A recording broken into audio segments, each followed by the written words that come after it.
তো আজকের এই ভিডিওটা খুবই ইম্পর্ট্যান্ট একটা টপিকে কথা বলবো, সেটা হচ্ছে ক্র্যাম্পসের ব্যাপারে। তো অনেকের মাঝরাতে ঘুমানোর সময় স্পেশালি কাপ মাসেলে মারাত্মক একটা ক্র্যাম্প আসে, যেটা খুবই ব্যথা করে। আর অনেকক্ষণ মাসাজ করলে তারপরে কিন্তু ক্র্যাম্পটা ঠিক হয়। ঠিক আছে, তো যদি হেল্পফুল লাগে ভিডিওটা সবার সঙ্গে শেয়ার করবে, কারণ এই ভিডিওটা সবার জন্য হেল্পফুল হবে। আচ্ছা, তো স্পেশালি এই জিনিসগুলো দেখা যায় যাদের এজ 50+। ঠিক আছে, তো এই ক্র্যাম্পসগুলোর মেন কারণ কি? সব থেকে প্রথম কারণ সেটা হচ্ছে অনেক সময় কি হয়, নার্ভস কম্প্রেশন। ঠিক আছে, হাড়ের মাঝখানে বা মাংসের মাঝে কিছু নার্ভ থাকে যেগুলো কম্প্রেস হয়ে যায়, যার জন্য এগুলো ব্যথা বা ক্র্যাম্পস হয়। ঠিক আছে, কিন্তু এই ক্র্যাম্পগুলো যদি 2 মাস বা 3 মাস কন্টিনিউ হতে হয় তাহলে অবশ্যই কিন্তু ডাক্তার দেখাবে, কারণ ম্যাক্সিমাম চান্সেস থাকে নার্ভ কম্প্রেশন।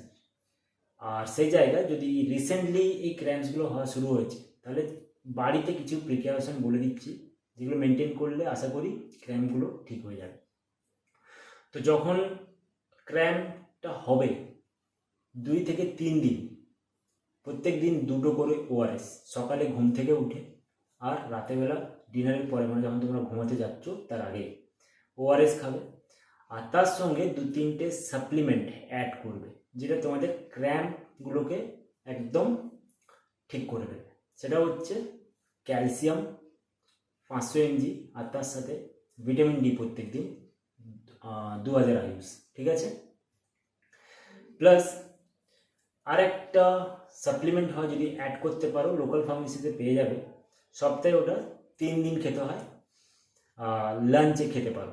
সেটা হচ্ছে ARG9, যেটা আমাদের ব্লাড সার্কুলেশনটাকে অনেকটাই স্ট্রং করে বা হেল্প করে ব্লাড সার্কুলেশন হতে। ঠিক আছে, কারণ স্পেশালি যখন আমরা ঘুমিয়ে যাচ্ছি রাতেরবেলা, স্পেশালি কাপ মাসেলগুলোতে ঠিকঠাক ব্লাড সার্কুলেশন হয় না, তার কারণেও ক্র্যাম্প হওয়ার সম্ভাবনা থাকে। তো আশা করি এটা যদি তোমরা মেনটেন করো তাহলে তোমাদের 1 থেকে 2 সপ্তাহের মধ্যে ক্র্যাম্প প্রবলেমটা সলভ হয়ে যাবে। ট্রাই করে দেখো, যদি হেল্প হয় তোমাদের তো অবশ্যই কমেন্ট করে জানাবে। আর এইরকম ভিডিওগুলো পাওয়ার জন্য অবশ্যই ফলো করে রাখবে।